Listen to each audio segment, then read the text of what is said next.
Hey guys, welcome back. Thursday, July 24th. Let's talk Railtown and some updated thoughts that I want to share with you after conversing with the company yesterday for about an hour, today for about another 30 minutes.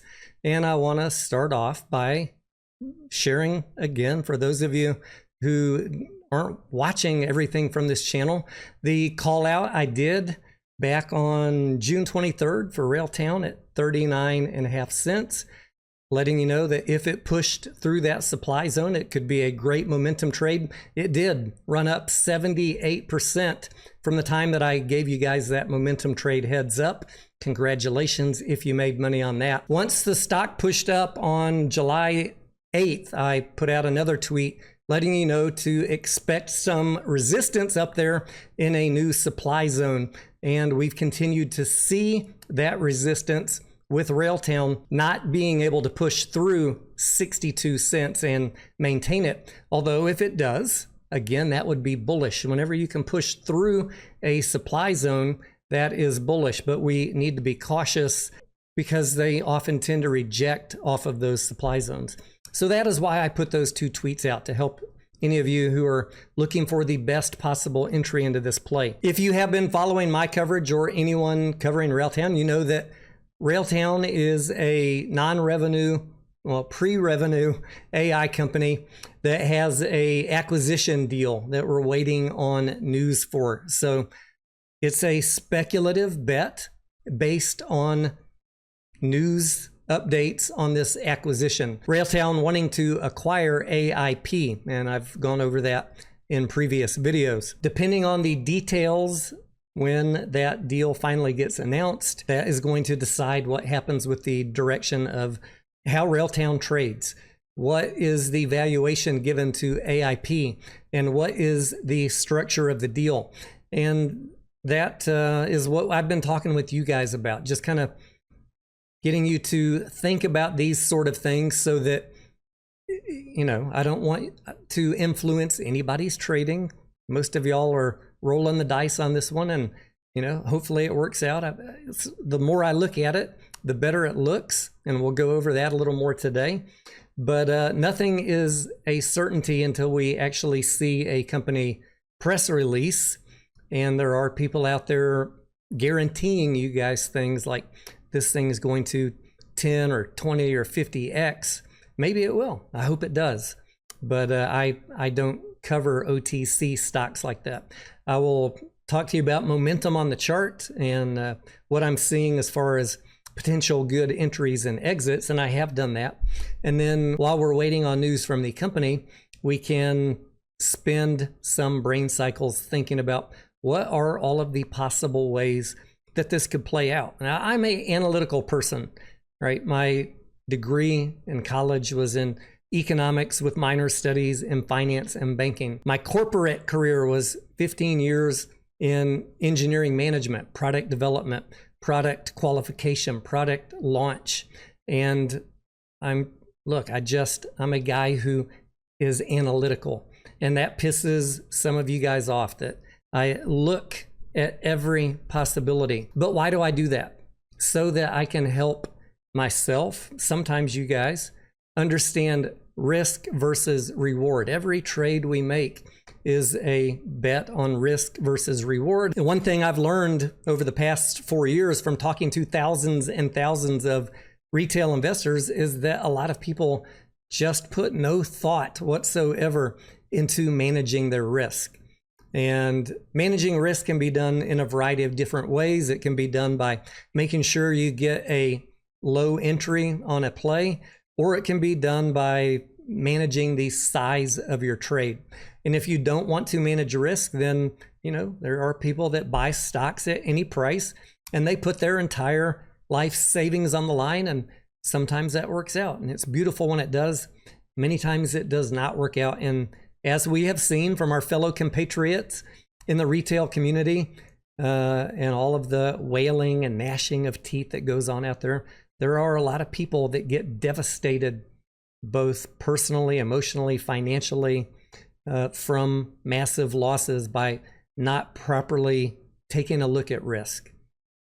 If you don't want to learn how to measure risk, then don't watch my channel. There are plenty of pumping channels that only talk about the most positive outcomes.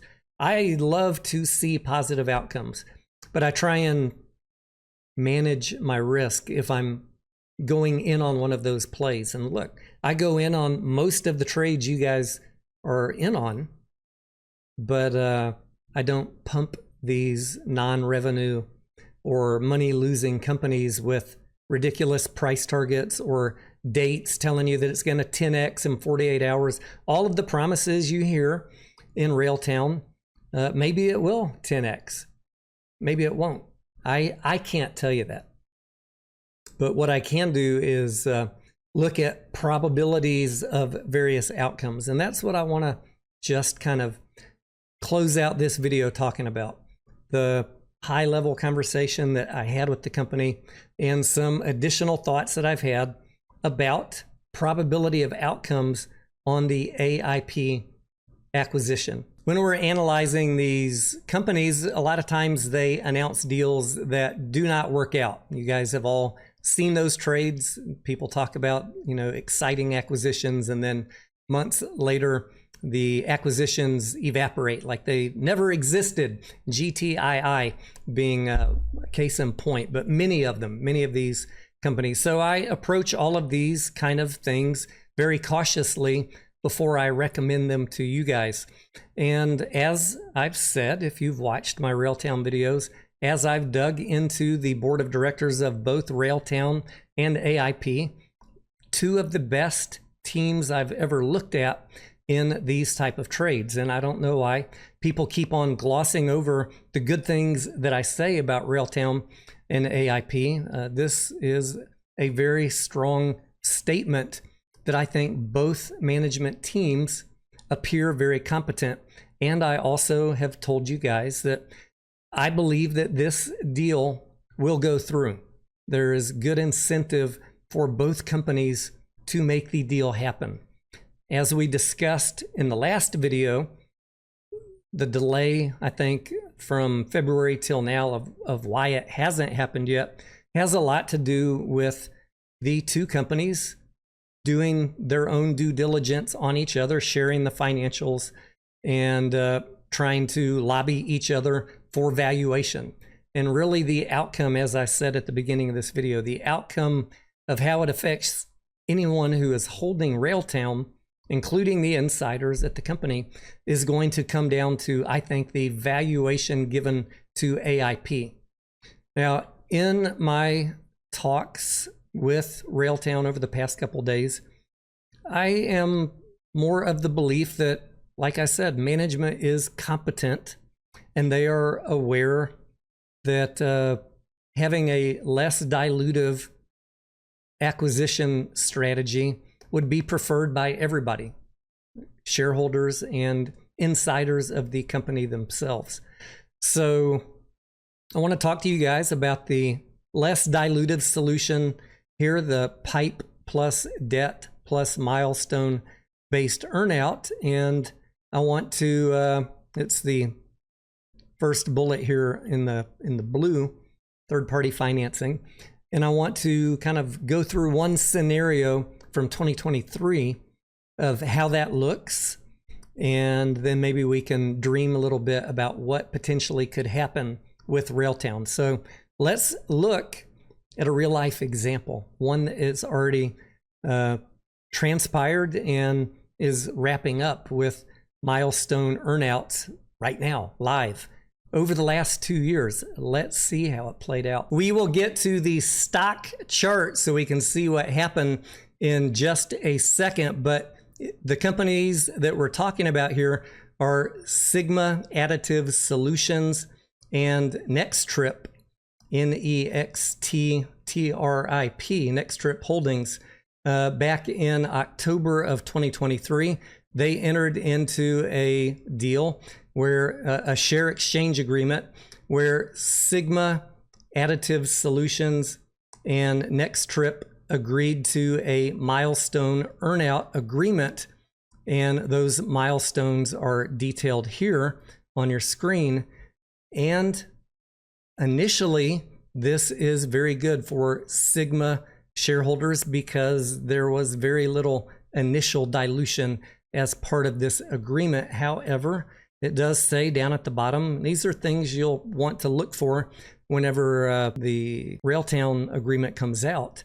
It says at the bottom that Sigma shareholders will retain 9.8% of the company's outstanding shares, assuming all business milestones are achieved.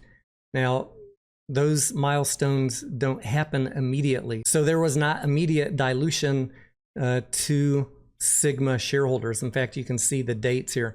6 months, there's a check-in, 9 months, 12 months, 15 months. And the market really liked these two companies coming together. Sigma was kind of struggling, and at that point in time, there was some buzz about NextTrip and the travel booking business. Let's look at the chart and see what happened on the day that this deal was announced and what has happened in the 24 months since October 2023. Prior to the deal announcement, Sigma was trading at $2.47. That filing dropped on October 13th and the price skyrocketed from $2.47 up to a high that day of close to $8. In fact, I'm sure if I turned on pre-market, it was over $8, $8.08, I think. So that is a very healthy reaction to this news. And this is certainly the type of thing that could happen if the market or investors get excited about Railtown and AIP. Why did it jump? Why did it jump? Because Sigma had a market cap of about $15 million or so prior to the deal, and NextTrip in the deal announcement was valued at about $48 to $50 million.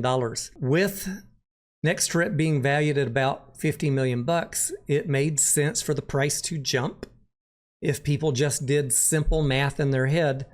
And that's exactly what it did. It jumped up to about a $50 million market cap. But that did not last very long. And that is part of the risk management that you guys need to think about when this deal comes out. When the deal comes out, try to read it relatively quickly so that you can understand the longer term ramifications. The price started going down over the next few hours and the next few days. This deal was announced in October. I think it was consummated in December, and then the ticker formally changed in March. So there's a process of getting a deal like this done. And I would say that Railtown and AIP will probably have a process to go through also. Quite likely, that's my expectation. But, there's still trading opportunities, especially if you're lucky to buy in cheap now. And if you're lucky that the market likes the deal and you get a nice pop like this, then your next decision is, what is the outcome over the long term if it's a earnout based acquisition? In this case, Sigma shareholders, as I showed you just a second ago, were going to eventually end up being 9% minority stakeholders as NextTrip shareholders got earnout bonuses, more shares handed to them as those milestones were hit. And that is what has happened over the last 15 months. All of the milestones have been hit. You can see from the dilution tracking chart in June of 2025, just a month ago, when the earnout happened. Now, granted, this was 15 months of time transpired, but when the earnout happened, the float went up dramatically because of the new shares given to the old shareholders of NextTrip. If we look at the reality once the deal was kind of well understood by everybody of how it played out, here on the left-hand side was pre-announcement, October 12th, 2023, when the stock was trading at $2.50, when it ran up to over $8 the next morning, instantaneously. You didn't have time. This happened instantaneously.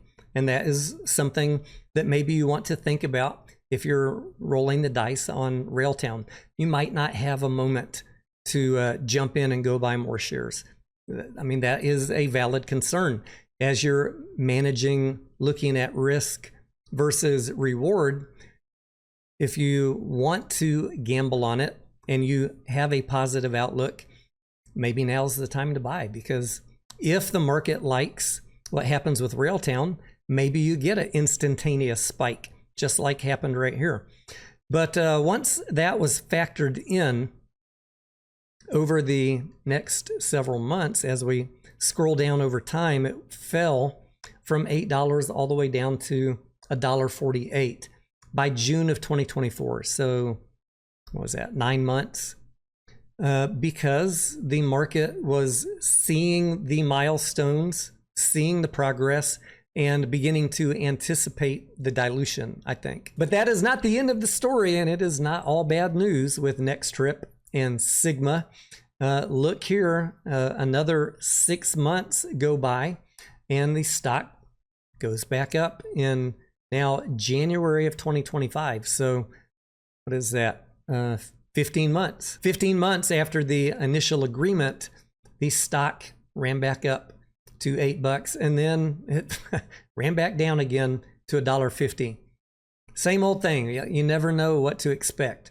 And now it is slowly ticking up around $4. So there is a bit of unpredictability. I certainly don't know what is going to happen with Railtown, which is why I refuse to give you guys any instructions. I'm not going to tell you to buy. I'm not going to tell you to sell. I'm not trying to influence any decision you make. I'm trying to get you to think and anticipate what to look for when a deal is announced. And hopefully, you know, maybe you guys can look for some other examples of companies that did milestone-based earnout deals like this, and go look and see how they performed over the earnout period, both in terms of was the earnout milestones met, and how did the stock price react when the deal was announced, and then how did it react over time. This is just one example. If Railtown were to mirror the type of success that Sigma and NextTrip had, with the market getting excited about the news, you could certainly have a gap up like this of several dollars. Then spend some time making sure you understand all of the deal as it is laid out, so that you can try and anticipate what might happen after that. Because maybe it keeps going up. Maybe there is a roller coaster, kind of like what happened here with NextTrip. Again, I have no idea how it's going to turn out, because until we get a LOI, a letter of intent, or more details about the structure of the deal and the valuation of AIP, it's anybody's guess. And my main concern, I hate to be that guy, but there are people who only are focusing on the positive, and I pray to the gods, both old and new, that that is finally the outcome on one of these plays, that the positive happens. And maybe it will be. Like I said, I've talked to Railtown. I might be doing a demo of their product next week. If you guys don't know, you know, my background is high tech in the corporate world, but on the hardware side. And I was contemplating a shift into the software side. I got certification as a Scrum Master. If you know anything about software development, that might be meaningful to you. If you don't know anything about software development or tech, maybe that doesn't mean anything to you. But the guys at Railtown know my qualifications, my education, and my background. And I think we both agreed it might be useful for me to see a demo of their product. But I honestly don't have a lot of doubts about their product. I know enough about AI, and I know enough about software development to understand the conceptual product and the benefits that it brings to software development teams. And I went over that with you guys in the last video, in the strengths section. So I'm going to say this to wrap this video up. Railtown probably should be on your radar if you're a speculative investor. I can't tell you what the risk to reward ratio is on this play because there's not enough data available to us, not enough filings from the company, and not enough data on AIP because it's a private company. By the time we get that data in the next filing, it may be too late if the news is really, really good. And if management structures the deal to be immediately less dilutive, maybe it's okay to be dilutive over the longer term on earnouts, but it may be too late to get in. So that is your choice on your own risk versus reward analysis. In my talks with Railtown, they're not able to share with me any insider information. I don't have any inside knowledge about how the deal is going to be structured or what timeline we might get an announcement. But we did talk about the management teams, and I do feel comfortable that they, as I have said over several videos over the past couple of weeks, that management teams of both companies seem competent, well-connected, knowledgeable, and all we can do is trust that they work out a deal that keeps all shareholders, including the insiders of Railtown, in mind to obtain a less dilutive solution, at least on the initial part of the deal. And if it's a milestone earnout, then we'll analyze that when those details are available to us. If you have any questions or comments, let me know down below. Thank you for watching. I'm Tony Denaro, and I will see you on the next video.